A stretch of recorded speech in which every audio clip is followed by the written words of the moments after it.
The very loud question. The morning on the spaceport colony of Arvin Prime began with the sound of humming ducts and faraway traffic ships gliding through pale blue skies, and Arman, the young human repair tech, rubbed his eyes after another restless night adjusting the old cooling pipes in his new apartment. He had only moved in 3 days ago, and already the insectoid landlady Tsill had visited twice to check water pressure and electrical balance. She was tall, with jointed arms, glossy carapace, and deep amber eyes that reflected light like polished glass. She was a creature from the dune worlds where the sacred worms called Shai-Hulud were said to rule the sands like living gods, and to her kind anything that resembled a worm even slightly carried both reverence and fear. Armin did not know this in detail. He only knew that she was strict, serious, and curious about every piece of human furniture. So when she suddenly opened the door without warning, holding a wrench and a maintenance tablet, and saw him standing there wrapped only in a towel, steam rising from the shower, he was not ready for what came next. Zeal's antennae snapped upright. Her mandibles clacked together and her voice cut through the air with such volume that the ceiling fan trembled as she shouted, "Human, why do you have a mini Shai-Hulud between your legs?" The hallway echoed with her cry, and the neighbor from next door poked his scaled head out in confusion. Armin froze, mid-step, water dripping down his face, his mind racing for words to answer, but no sentence in the galaxy seemed ready for that question. His mouth opened, closed, then opened again, while Tsill stood in a mixture of shock and worship. Her limbs half-folded as if she were about to kneel. Arman turned redder than the warning lights above the sink and stammered, "Tzil, please, it is not a worm, it is just human anatomy. It is part of our body. It is not alive. It does not crawl. It does not bite. It is nothing like your holy worm, please." Calm down, but she was not listening. She began muttering sacred verses from her people's dune songs and backed against the wall as if she had seen a miracle or a curse.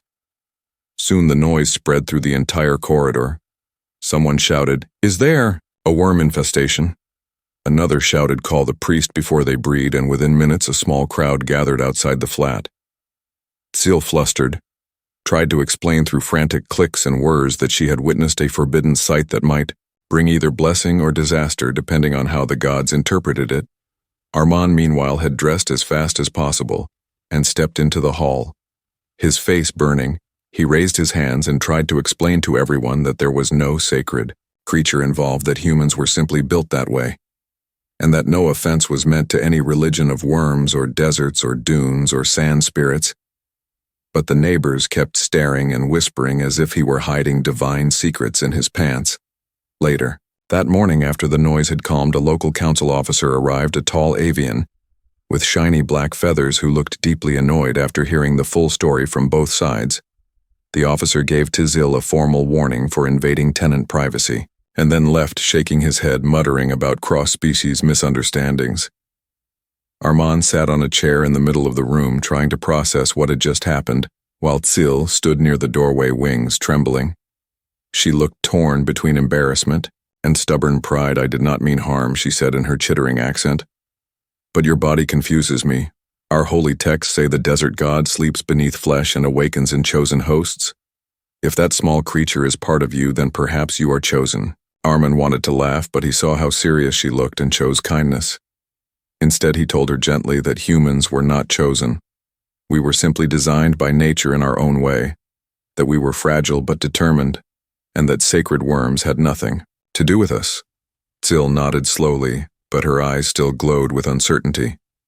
That night the whole building buzzed with rumors. Some thought the human carried an alien parasite. Some thought he might sell worm embryos to smugglers, and one old tenant even brought him a bowl of sand as an offering. Armin sighed and accepted it, not wanting to offend anyone. He placed it on the windowsill and decided to start fixing the air vents to keep himself busy while he worked. He heard faint voices outside. The door, Tsill whispering to someone about learning human customs and about writing down what she called holy observations of the mini-worm.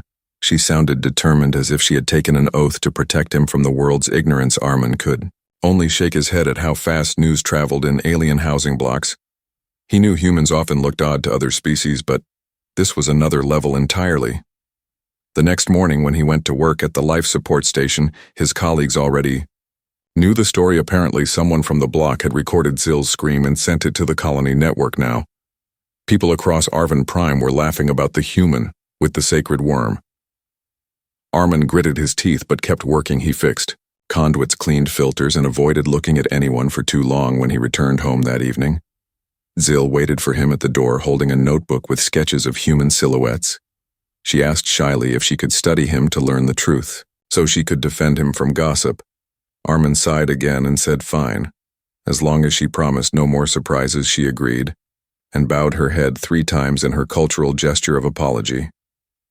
That night, while he repaired a broken heater, she sat across from him, drawing careful lines and asking endless questions about humans: how they ate, how they mated, how they felt emotions, and why they lived so far from their birth world. Armin answered as best he could, describing earth, oceans, forests, laughter, music. He told her how humans were not the strongest or fastest, but they were stubborn and always kept trying even when everything seemed lost. Zill listened with eyes wide, her notebook filling with notes and sketches. She said softly, "Your people sound strange but brave, and maybe your small worm is only a symbol of that stubborn will." Armin almost choked on his tea, but then laughed because for the first time since arriving, he felt that maybe this bizarre misunderstanding might lead to something good, perhaps even friendship. When the nightlights dimmed and silence filled the halls, Zill stood by the window watching the stars, her antennae twitching. She whispered to herself, "I will protect this human and his tiny Holy Spirit, whatever it truly is, for the gods watch the brave and the brave must watch each other." And somewhere outside the building, the colony loudspeakers buzzed with a new warning. Unknown ships approaching outer orbit, a storm of danger that neither Armin nor Zill yet knew would soon pull them together again in ways stranger and deeper than any desert legend ever told. A lease of many conditions. The morning sun rose over Arvin Prime, casting long gold beams across the rooftops and through the dusty windows of the housing block where Armin and Zill now lived in a sort of uneasy truce. The air smelled of hot metal and spiced tea vendors below. Calling out in mixed tongues, the city never slept, not really. It only hummed softer when the sky brightened. Armin woke to find a thin sheet of paper sliding under his door with elegant curving symbols, in both the alien script of Zill's people and in the block's universal trade tongue. At the top it read, "Lease Addendum," and his name was written in thick, careful strokes underlined 3 times. He sighed and picked it up, wondering what new rule she had created for him. This time the paper listed 10 fresh conditions in her proper but strange phrasing. It said things like, "Tenant shall not play loud human music during worm nap hours. Tenant shall offer a small dish of sand daily. In respect to the holy cycle, tenant shall avoid unnecessary moisture in the sleeping chamber. Tenant shall refrain from sudden towel movements that could alarm."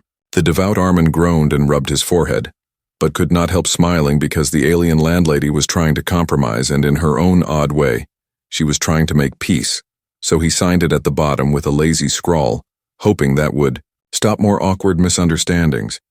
As he walked out into the hallway, he saw Zill waiting with her notebook and a pot of strong desert tea. Her wings folded neatly, and her mandibles twitching. In what he had learned was a nervous smile, she said, "Good morning, holy tenant," and offered him a cup. He tried to correct her again, telling her to stop calling him holy. But she only chirped in amusement and said, "Old habits take time, and maybe holiness is not something one can escape so easily." Rolled his eyes but accepted the tea. It was bitter and gritty but warm and not unpleasant.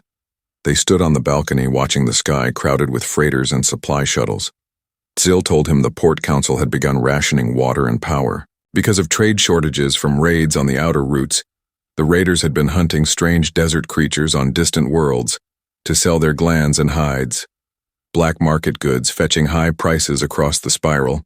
She looked angry when she spoke of them, her carapace darkening. Armin asked if her people's holy worms were in danger. She said yes, those beasts are sacred, not resources, yet outsiders dig dunes and bleed them for profit. Her voice clicked with fury, and then softened when she looked at him and said, "Some of them might come here soon if the patrols fail." Armin listened carefully, realizing this was more than local rumor. This was a real threat. Days passed under tight rations. The building came alive with small acts of cooperation. People shared filters, food, and tools. Armin worked longer hours at the life support depot, repairing cracked coolant lines and helping maintain the colony's oxygen towers he fixed broken. pumps and taught kids how to seal leaks using foil and gum. When he came home at night, Tizil would sometimes follow him around asking about every gadget he carried. She once tapped his wrench and asked if it was a ritual blade. He told her it was, only for tightening pipes, but she insisted everything had spiritual meaning, even tools forged by mortal hands, because creation itself was sacred. She wrote this down with deep satisfaction. One evening she brought him to the common hall where she had gathered neighbors and announced that the holy tenant would now bless the water lines for good luck. Armin almost ran, but the people smiled and clapped, and he realized refusing would only make them sad.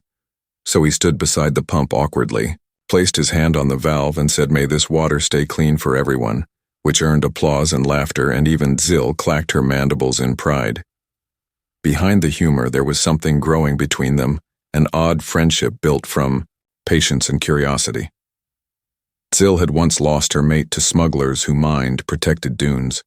She told him that late one night as they repaired a broken heater together, she said he tried to stop them and they burned his wings. The story made Armin quiet for a long while. He told her he was sorry that humans also lost people to greed and war, and that maybe the only answer was to keep choosing kindness. She looked at him with that reflective amber gaze and said, "You speak like one who is buried." Fire in his chest and still walks, she asked about his home world, and he described oceans that stretched beyond sight, cities that touched clouds, forests that smelled like rain. She listened in silence and then said, "Your world must have been alive." Like the desert singing, Armin said, "Yes, alive and stubborn and sometimes loud like me." She laughed for the first time. It sounded like rain on metal. Not long after that, the sky alarms blared again. The radio spoke of raiders closer, now their ships, seen near the moon's far side, and cargo convoys rerouted. Everyone was tense. Zil began storing sand jars around the building. She said sand absorbs fear. It remembers courage. It tells the earth to stay calm. Armin kept working through the night, but the worry spread through him like static. The colony depended on fragile systems, and one attack could starve 1,000 people. He saw families boarding outbound freighters and others locking shutters. He wanted to help, but he was just a repair tech. Still, he promised himself he would do whatever small thing he could do. One evening, as he returned from a shift, he found Tizil perched on the roof, her antennae raised to the wind. She looked down and said, "The air smells wrong. Raiders have landed. On the far ridge they hunt living worms and strange biosignatures." Her voice trembled slightly. She stared at him and added, "They will mistake you for one of their targets." Armin blinked in disbelief and said, "Me?" She nodded rapidly. "Your kind carries the pattern of the sacred coil. They will think you hide a larva within you. You must leave the block tonight before they come." But Armin refused. He said, "If danger comes to the building, he will not run. He will fight to protect it like everyone else." And that made her stare longer than before, her mandibles parting in quiet respect. She said humans are reckless but noble. Then she climbed down and handed him a small glass orb filled with fine red sand, saying, "If you are caught, smash this on the ground and call my name. The dunes will hear." That night the stars burned red from the heat of entering ships, and the city below dimmed its lights as power grids switched to emergency mode.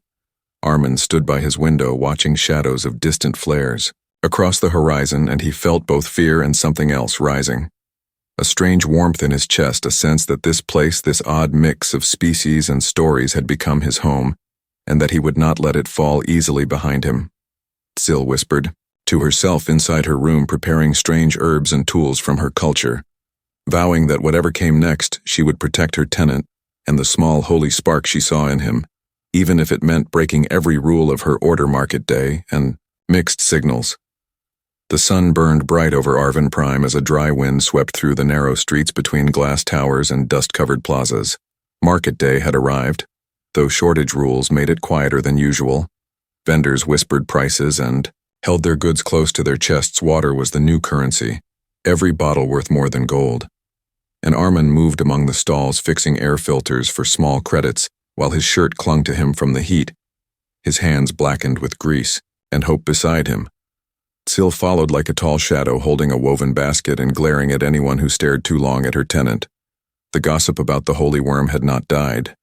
It had grown into a rumor that the human carried a baby desert god in his body, and that the landlady had sworn to guard him with her life every time someone looked at him and muttered blessing or danger.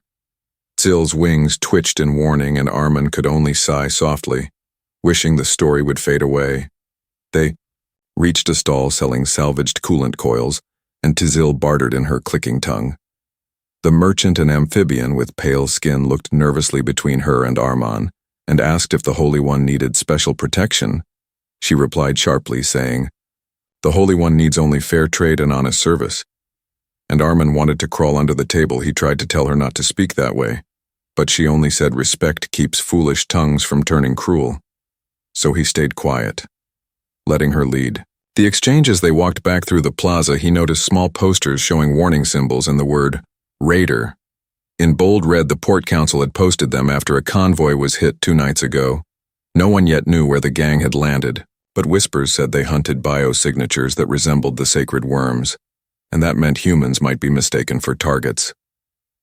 Later that afternoon, a group of children played near the water pumps, tossing little foil discs into the air, pretending they were signal drones. One girl, about 12 years old with short hair and bright violet eyes, waved to Armin and called him Mr. Fixer. He smiled and waved back. She was Kiri, the teen who often followed him during repairs and asked endless questions about engines and wiring. She had dreams of flying ships one day, but her family was poor and worked the cargo docks. Zill tolerated her, though she pretended not to like noise. Kiri approached carrying a broken fan and asked if he could fix it. Kam took it with a grin and said, "If you promise to study, you will learn to fix bigger ones." She nodded proudly. Tzill watched with a small tilt of her head and murmured, "Humans teach as easily as they breathe. Perhaps that is why they spread so far across the stars." Armin laughed softly and said, "Maybe, or maybe we just like helping. Because we remember what it feels like to be helped." As evening came, the markets thinned and the air grew cool. The twin moons rose and painted silver light across the rooftops. Armin carried the day's tools to the roof to repair the building's main condenser, which had been making awful noises all week. Zill insisted on joining him, saying, "No one will harm you while I still breathe." He told her she did not have to guard him, but she only clicked stubbornly and followed. When they reached the roof, the city stretched before them, lights blinking like fireflies across a sea of metal. Kiri came up too, carrying a small crate of parts. She wanted to help, and Armin let her hand him the tools while explaining each piece. Zill stood watching from the edge, her antennae waving in the soft night breeze. The sound of distant ships thundered faintly as patrols circled the outer sky. Armin tightened bolts and explained that condensers turn vapor to liquid to keep air systems balanced. He spoke in simple terms for Kiri, who listened wide-eyed. She asked if it felt strange being far from Earth. He said sometimes yes, but he liked new worlds because every place had its own story. And maybe humans were meant to collect stories like travelers collect stars. Zill turned to him, her voice quieter than usual. She asked, "Why do you humans risk your lives on strange planets for people who are not your kind?" He answered, "Because kindness has no species, and because we are all breathing the same air trying to live one more day." She stayed silent for a long while, then said, "You speak as if you carry a storm in your chest." He smiled and said, "Maybe we all do, Sudden shimmer flickered on the horizon, a flash of light that faded quickly. Armin frowned. Tzill froze, her antennae twitching again. She said that was no cargo flare. That was scout fire from raiders. They are mapping the outer city. He looked through the small scope built into his tool pack and saw faint outlines of ships drifting low, their hulls dark against the clouds. His heart thumped hard. He turned to Kiri and told her to get everyone inside quickly. She ran off, calling to families below, while Tzill hissed something in her language, her mandibles trembling with rage. "Those monsters come for sacred blood." She said, "They will not touch this block." Armin checked the condenser one last time and said, "We will keep the coolers running so people can stay inside. If the air systems fail, people will panic."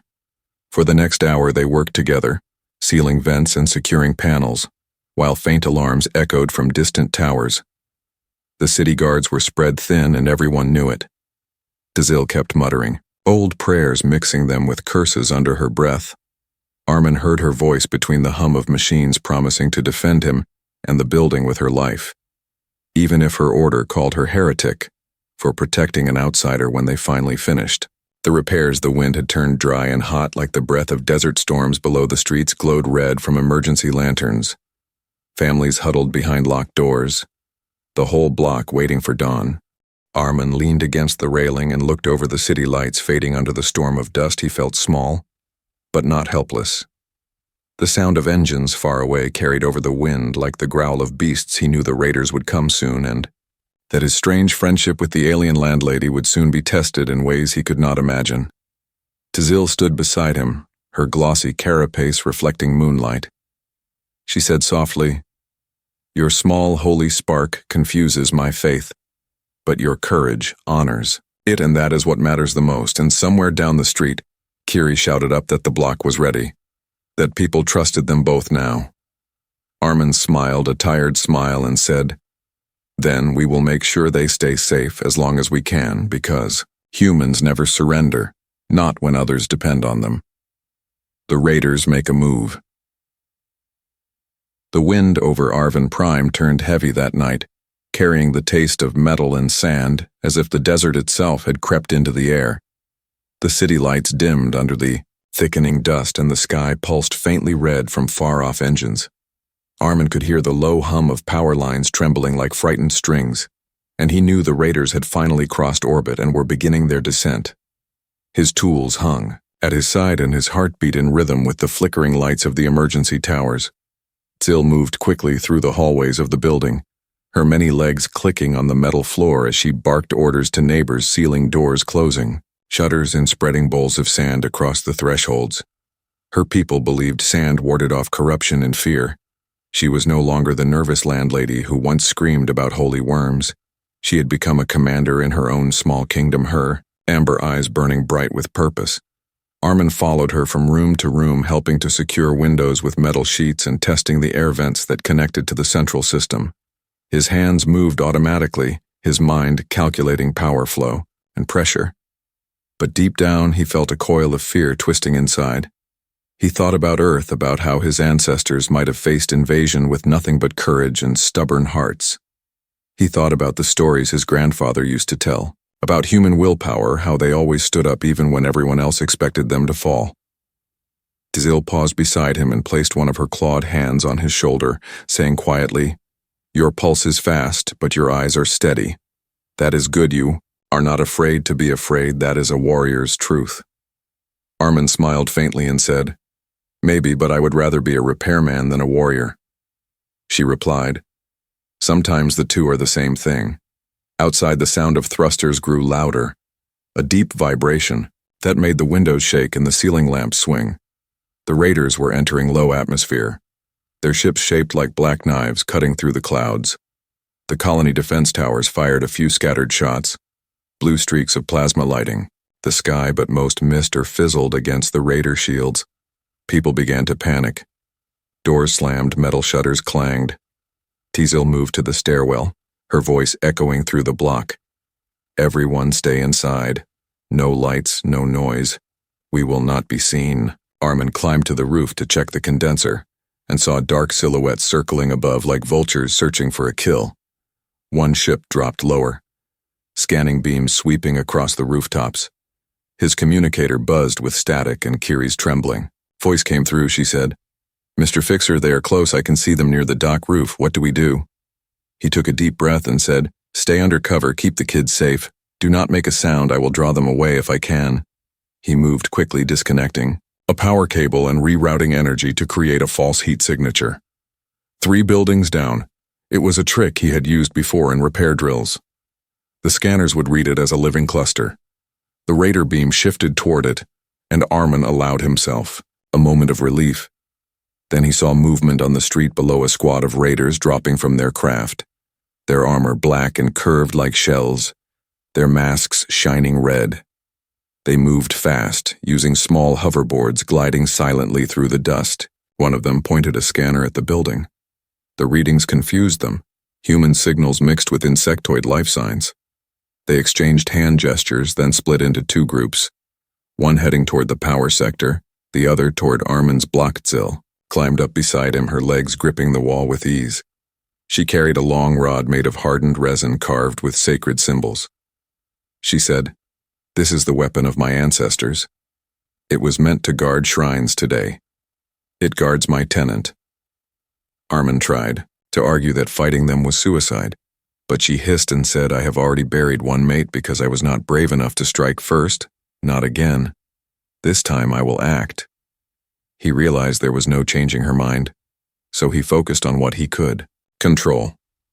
He checked the condenser, ensuring it could handle a surge, then linked it to the laundry room's heating core below. He whispered to her, "I have an idea. We can use the dryers as a steam trap. Lure them inside, seal the vents, and flood the room with hot pressure. Maybe that will push them out." She nodded, clicking in agreement. Moments later, the first raider team reached the building, their boots making no sound on the metal floor. They slipped through broken doors, sweeping with scanners. Zil dropped from the ceiling behind them, striking one across the helmet with her rod. The blow cracked glass and resin splintered. The others turned, firing electric nets that stuck to walls. Armin sprinted down the hall, connecting the last wire to the heating core, then yelled, "Sil." Now she threw a chunk of resin into the vent and he hit the switch. The dryers exploded with steam, filling the corridor with blinding heat. The raiders shouted in confusion, backing away while Sil pulled Armin. Behind a pillar, the plan worked partially. Two of them fled, coughing, but one remained the leader. Taller, stronger, his armor gleaming. He raised his weapon and fired a pulse that sliced through the wall, missing Armin by inches. The blast tore open. Pipe's water hissed across the floor, turning to mist in the heat. Zil leaped again, slamming her rod into his arm. The weapon flew from his hand. He grabbed her carapace and hurled her against the wall. She screamed a sound like grinding stone. Armin grabbed the fallen weapon and swung wildly. Catching the raider across the chest, the armor cracked and the man stumbled. Zil pushed herself up, blood glistening from her side. She spat resin at his visor and it hardened instantly, sealing his mask. He thrashed blindly before falling backward into the rising steam. Armin turned off the heaters before they blew completely and caught Sil as she sagged against him, her breath shallow. She said, "They will come again. This is not finished." He nodded and whispered, "Then we will be ready together." Outside, the sirens wailed again, but this time they sounded more organized. The Port Authority had finally launched patrol drones. They swept through the sky, chasing retreating ships, beams cutting the darkness. The remaining raiders fired back, then vanished into the night, leaving behind scorch marks and broken windows. Armin carried Zil to the roof where cooler air flowed. She looked up at the stars, whispering prayers between gasps. She said, "Humans are strange. They build warmth even in war," he replied. "And you are stranger. You risked everything for someone from another world." She smiled weakly and said, "Faith must change, or it dies." As dawn crept across the horizon, the city was scarred, but still alive, smoke rising from distant blocks. But the people already stirring to rebuild, Armin sat beside Zil, watching the sun climb over the dunes of metal. He felt exhaustion heavy in his bones, yet also pride deep and unspoken somewhere. Below, Kiri ran out, cheering, "The raiders are gone. The block is safe," and the words made him laugh despite the pain they had both survived. And somewhere in the heart of Arvin Prime, the human and the alien landlady had proven something simple and eternal, that courage and compassion are stronger than fear, and that when one species learns to stand beside another, the universe itself must take notice. Bargain salt and sand morning came to Arvin Prime, wrapped in a dull red sky and the smell of scorched metal as the colony woke slowly to the echo of the night before the people of the block stepped out to count damage and share water. Zil stood on the balcony, her carapace scarred from the fight, her limbs wrapped in cooling resin. She moved stiffly, but her eyes still blazed with fire. Armin worked below, repairing broken conduits and resetting the power grid, his arms trembling from exhaustion, yet his heart steady. He knew the raiders would return because predators never leave. After the first taste of blood, he knew too that this block now looked to him and Zil for leadership, though neither of them had ever asked for it. As the day heated, the air shimmered and dust danced across the roads. Children fetched buckets, families swept debris. Kiri ran between them, handing out small paper kites that glimmered with foil. She said the kites would mark safe roofs in case more ships came. Armin smiled and helped her tie one to the tower. Zil watched with quiet approval. Then, climbed down to meet him, she said, "Your people bring play even into fear. I do not understand it, but I envy it," he replied softly. Play reminds us that we are still alive, even when the world shakes. She nodded and placed one clawed hand on his arm, saying, "I have been thinking of a way to stop the next attack. The raiders will come again with more men, we must deceive them." He looked at her, curious and wary. She continued, "My kind believes sacred sand carries the memories of the old dunes and can be shaped into false readings if mixed with heat, dust, and resonance. We can build a decoy to lure them into a trap." Armin raised his brow and said, "You mean trick their scanners?" She answered, "Exactly." Together they went to the common hall and gathered the neighbors Armin spoke about, building defenses and conserving power. Zil spoke of courage and sand. The people listened because they had seen both bleed for them. Kiri stood near the front, clutching her small tool belt. She said, "I want to help too." Armin told her she already was helping more than she knew. They decided to divide into teams, some to repair the vent towers, others to collect scrap metal and make shields. Armin drew a crude map on the wall explaining how the raiders would land near the docks drawn by the false energy signal. Zil added that she would lead a ritual on the roof to make the bait believable, since her people's chanting produced the resonance needed to fool the alien sensors. It would sound and look like a real worm presence. When the meeting ended, the people moved with purpose. Armin and Zil stayed behind, planning finer details. He said, "We can use the waste vent tunnels to funnel the raiders into the lower pit. Once they chase the false signal, Kiri can pilot one of the service tugs to cut their escape path. She knows the controls from her lessons. If we do this right, we trap them without heavy weapons." Zil considered this and said it could work, but the use of sacred songs for deception may anger the priests. "My people guard the rituals closely." He looked at her seriously and said, "Faith is meant to protect life, not prevent it. You fight for your people and mine. That is no sin." She looked away, then back, and said, "You sound like my partner used to before he died. He told me once that the gods respect actions more than words. Perhaps he was right." She turned her gaze to the window where wind carried fine sand through the streets and whispered, "The dunes forgive those who fight for the living." That evening they walked through the lower markets, gathering supplies and searching for parts. Armin bartered with a junk dealer, trading his last spare battery for a roll of wiring. Zil bought small jars of mineral dust from a desert vendor, her mandibles twitching in concentration. She mixed the dust in her palm, muttering in her native language. People around them watched, whispering about the strange pair, human and insect, walking side by side like allies. A child asked if they were heroes. Armin laughed and said no, just neighbors who fix things.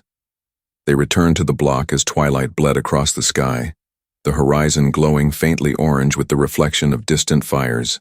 Perhaps other colonies under attack. They both knew time was short. Later that night, Zil sat on the roof alone, grinding sacred sand with the back of her claw. While Armin repaired the emergency lights, he looked at her and said, "Tell me about your dunes. I want to understand." She spoke slowly. "The dunes are endless and silent. They sing when the wind is strong. They hide water deep beneath, and sometimes at dawn you can hear the great worms moving far below. They are not gods, as the priests say. They are keepers of balance. They eat what dies and leave room for new life, but the smugglers came and killed them for their hearts." She paused, her voice rough.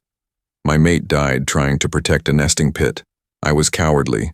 I stayed behind. Since that day I swore I would never turn away again." Armin listened quietly, then said, "You were not cowardly. You were surviving to keep the memory alive." She looked at him sharply, her eyes shining, and said, "You speak as if you carry loss too." He nodded. "I lost my crew once in a ship accident. I was the only one who made it home. It took me years to stop blaming myself." The stars shimmered above them, and for a long moment neither spoke. The silence felt heavy but peaceful. At last, Zil said, "Maybe this is what faith truly means, not prayers or rituals, but the decision to keep going despite pain." He smiled and said, "Then we are both believers in our own way." She reached into her pouch and handed him a small crystal vial filled with shimmering sand. She said this will hide you from scanners for a short time. If you are near it, they will see only emptiness. He took it with gratitude, she added. And if you are captured, crush it, and shout my name, the dunes will hear, even here. He laughed softly, and said, I will remember. By dawn their trap was ready. The vents reinforced the decoy transmitter, humming the people hidden in safe places. Kiri waited inside the service tug, her hands gripping the controls nervously. Sil stood tall on the roof, her carapace polished and painted with symbols of protection. Armin beside her holding the power core that would trigger the illusion together. They looked out at the awakening horizon, the air thick with dust and quiet tension. Below the block people whispered prayers in a dozen languages, ready to fight for their home.